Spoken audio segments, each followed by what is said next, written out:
위로 열리는 문부터 돌아가고 사라지는 문까지 자동차의 도어에는 우리가 흔히 아는 옆으로 열리는 도어 말고도 열리는 방식에 따라 이름이 붙여진 여러 가지 도어가 있습니다. 어떤 것들은 대부분의 자동차에 흔히 적용되는 반면 몇몇 특이한 형태의 도어는 한 브랜드만의 개성을 나타내는 큰 역할을 하고 있기도 합니다. 또한 자동차를 타고 내릴 때 무조건적으로 거쳐야 하는 필수적인 부품인 만큼 형태에 따라 탑승자의 편의성과 하차감을 좌지우지하기도 하죠. 오늘은 스포츠카부터 대형 세단, 밴까지 모든 차종에 널리 사용되고 있는 문짝들이 어떻게 생겨나서 어떤 차들에 적용되어 있는지, 그리고 각각의 장단점은 어떨지를 훑어볼까 합니다. 일단 가장 흔히 볼 수 있는 도어 2개부터 빠르게 짚고 넘어가겠습니다. 첫 번째는 전 세계 자동차의 95%가 사용하고 있는 레귤러 도어입니다. 이름에서부터 알 수 있듯이 자동차에 널리 적용되는 보편적인 도어죠. 아시다시피 문이 앞을 보며 밖으로 열리는 구조입니다. 국내에는 1980년대에 몽고가 처음으로 레귤러 도어를 적용하여 지금까지 쓰이고 있습니다. 이 방식이 이토록 많이 사용되는 이유는 잔고장이 적은 것은 물론 사고나 돌발 상황에서 안정성이 뛰어나고 생산 단가마저 비교적 낮기 때문입니다. 또한 자동차 개발 초창기에 잦았던 고속주행 시 바람의 영향으로 문이 열리는 사고도 방지할 수 있었죠. 하지만 문을 바깥쪽으로 열어야 하기 때문에 개폐 시 문 크기만큼의 공간이 더 필요해 문콕 사고에 취약하다는 단점이 있습니다. 다음은 승합차, 미니밴, 버스 등 공간이 넓은 자동차에서 많이 사용하는 슬라이딩 도어입니다. 문이 차체에부터 옆으로 밀어 열 수 있으며 덕분에 개폐 시 공간이 많이 요구되지 않아 레귤러 도어의 단점을 보완할 수 있었죠. 이제부터는 평소에 보기 힘든 특이한 도어들을 살펴볼까요? 증기기관차를 타고 가야만 볼 수 있는 도어가 있습니다. 바로 덤블 도어죠.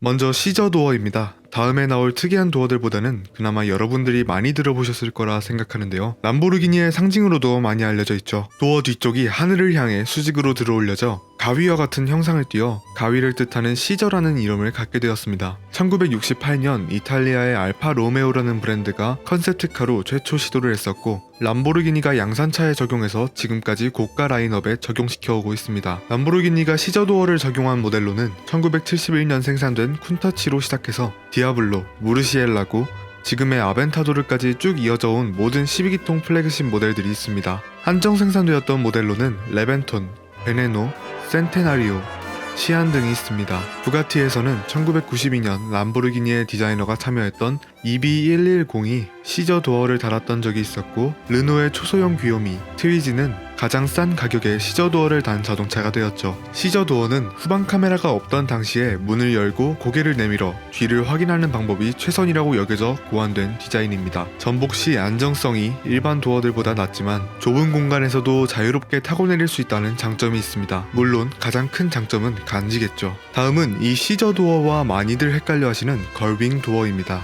문과 차체를 연결하는 경첩이 A필러 쪽에 위치한 시저 도어와는 달리 위에 달려있어 문과 천장이 통째로 같이 위로 열리는 문을 말합니다. 양쪽 문을 열어놓은 모습이 갈매기의 날개와 비슷하다 해서 갈매기를 뜻하는 영어인 걸과 윙을 붙여 걸윙 도어라는 이름이 붙여졌습니다. 걸윙 도어는 1954년 메르세데스 벤츠의 300SL이 최초로 채택했고, 우리에게 가장 익숙한 모습인 벤츠의 SLS AMG가 300SL을 계승하며 다시 걸윙 도어를 사용했죠. 링컨의 컨셉트카 내비게이터, 하이퍼카 브랜드였던 군포트의 아폴로, 유명한 영화인 백투더퓨처 시리즈에 등장했던 DMC의 드로리안이 이 도어를 쓰고 있었습니다.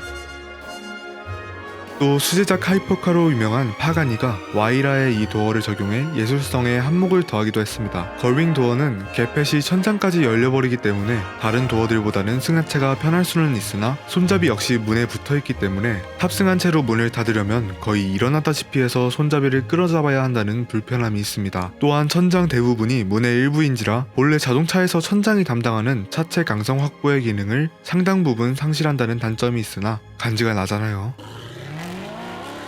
와씨. 번외로 최신 모델인 테슬라의 모델 X는 걸윙 도어를 조금 변형한 팔콘 윙 도어를 자체적으로 개발해 사용하는데요. 일반 걸윙 도어의 방식에다 천장과 문 사이 경첩을 2개 더 추가해 살짝 접힌 채로 열리게 만들었습니다. 때문에 커다란 매가 날개를 펼치는 모습과 같다 해서 팔콘 윙이라는 이름을 가지게 되었죠. 특이하게도 뒷좌석 문에만 적용되었습니다. 전반적으로 걸윙 도어의 단점을 커버한 부분이 눈에 띄는데요. 접혀 올라가는 도어 덕분에 도어 개폐 시 걸윙 도어만큼 넓은 공간이 필요하지 않고 닫기 힘들었던 높이를 전동식 버튼 하나로 해결했습니다. 몇 가지 재주도 부릴 줄 알죠.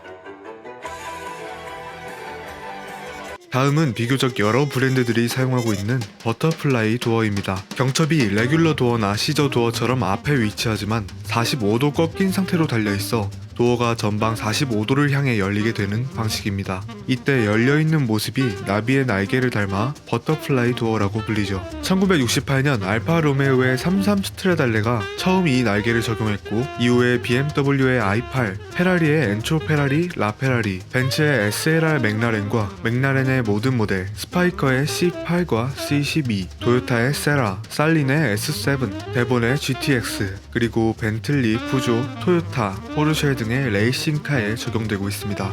문이 열릴 때 필요한 면적은 시저 도어와 걸링 도어의 중간쯤 되며 이 둘과 함께 위로 열리는 문이라는 특성 때문에 전복 사고 시 위험할 수 있다는 단점을 공유하지만 그것 때문에 이 도어들을 포기할 수는 없죠. 잠시 이 한없이 빨라 보이는 슈퍼카들에서 눈을 떼서 세단을 다뤄볼까요? 세계 최고의 럭셔리를 자랑하는 영국의 브랜드 롤스로이스에서 특히 애용하는 도어가 있습니다. 바로 코치 도어입니다. 앞에 경첩이 달리고 뒤쪽이 열리는 일반 방식과 달리 경첩이 뒤에 있고 앞쪽이 열리는 형태를 가지고 있죠. 과거 코치라고 불리는 마차의 뒷문이 이러한 방식으로 열렸기 때문에 붙여진 이름이지만 수어사이드 도어라고도 많이 알려져 있습니다. 어쩌다 일개 도어 따위가 자살이라는 험악한 이름을 가지게 되었을까요? 1960년대에는 이 도어가 가장 보편적인 방식이었는데요. 안전벨트가 없던 시절인지라 주행 중에 이 수어사이드 도어가 조금만 열려도 바람에 의해 확 열리거나 꺾여 날아가 버려서 승객들과 물건들이 밖으로 내동댕이 쳐지는 사고가 많이 발생했었습니다. 그래서 세계적으로는 수어사이드 도어라는 명칭이 가장 많이 알려져 있지만 롤스로이스와 링컨 같은 고급차 브랜드에서 이를 귀족이 타던 마차의 문 등의 고급 문구로 마케팅하면서 브랜드마다 다른 명칭을 쓰게 됩니다. 대표적으로 롤스로이스와 링컨이 코치 도어, 오펠이 플렉스 도어, 마스다가 프리스타일 도어라는 명칭을 사용하고 있죠. 이 코치 도어는 롤스로이스의 쿠페와 SUV를 포함한 모든 모델, 벤틀리의 8리터와 스테이트 리무진, 부가티의 클래식 모델들, 토요타의 오리진, 테슬라의 대형 트럭, 세미, 스파이커의 D8 등이 있습니다. 이외에 앞문을 열어야만 코치 도어인 뒷문이 열리는 클램 쉘 도어를 사용하는 마스다의 RX8과 BMW의 i3, 살짝 올라가는 코치 도어가 달린 W모터스의 라이칸 하이퍼스포트, 일반적인 코치 도어가 달린 패니어 슈퍼스포트가 있습니다. 코치 도어는 그 자체로 중후하며 럭셔리한 느낌을 주는 만큼 운전기사를 따로 두는 의전용 자동차에 사용될 때 빛을 발하는데요. 목적지에 도착 후 운전기사가 뒷좌석 승객의 문을 열어줄 때의 동선이 자연스러워지고 앞문과 뒷문이 모두 열리게 되면 문이 탑승객의 전후방을 보호해주어 경호상의 이점도 생깁니다. 이제 단 한 차 또는 단 한 브랜드만을 위한 도어들을 알아보겠습니다. 먼저 스완 도어입니다. 오직 영국 브랜드 에스턴 마틴만이 사용하고 있는 이 도어는 레귤러 도어와 별 차이가 없어 보이지만 약 15도가량 위로 들리며 열리는 특징이 있습니다.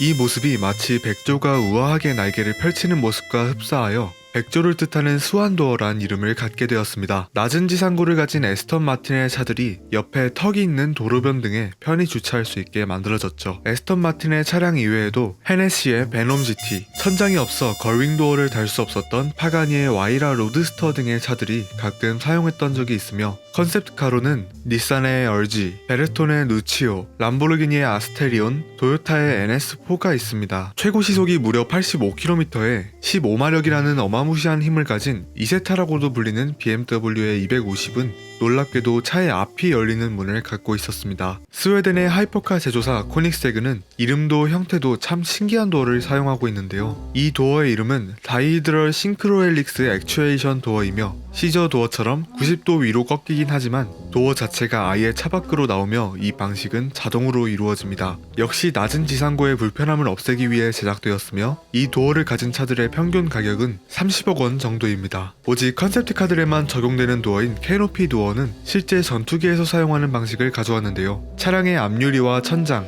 옆문까지 전부 위로 올라가는 방식입니다. 제작 비용이 만만치 않아 양산차들에게는 꿈과도 같은 도어라 할 수 있겠습니다. 캐노피 도어를 사용한 대표적 컨셉트카로는 르노의 트레저, 람보르기니의 에고이스타와 테르조 밀레니오, 홀든의 허리케인 등이 있습니다. 이번에는 아예 문을 한번 없애볼까요? 문이 차량의 바닥으로 들어가 없어지는 디스어피어링 도어는 1987년에 생산된 BMW의 Z1이 처음으로 적용하였습니다. 안정성 문제로 상용화되지는 않았지만 지금도 신기해 보이는 이 도어를 88 올림픽이 개최되기도 전에 만들어냈으니 당시에는 놀라 자빠질 만한 일이었겠네요. 마지막으로 미국의 경량 스포츠카 브랜드 레즈바니에서는 비스트 알파라는 모델에 차체 밖으로 나와 옆으로 슬라이딩되는 슬라이드 와인더 도어를 적용해 눈길을 끌기도 했습니다. 지금까지 소개드린 문짝들 말고도 또 특이한 문짝들이 있다면 댓글로 남겨주세요. 이상 차를 좋아하는 당신께 카맹이었습니다.